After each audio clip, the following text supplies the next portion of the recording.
Manila. Ako po si Sagani, taga May Kawayan.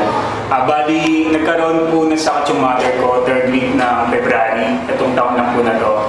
Tapos, ang dami pong mga test na ginawa sa mother ko kasi ang suspecho po namin baka po may sakit sa puso kasi yung palaging paghinga niya yung dinaday niya sa amin. Then, nung makita ko nga po si Sister Vilma dun sa client namin, then nag-supply din siya ng barley sa isang empleyado ron. Naisip ko na umorder din sa kanya tapos ipatake sa mother ko.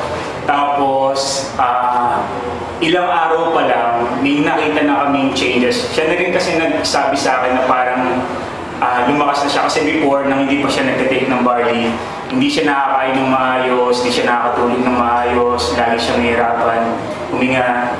Tapos, hanggang sa malapit na nga niya maubos yung 3 bottles. One day, last week lang yata sinabi niya sa akin, before kasi may nakakapa siyang bukol sa left side ng breast niya.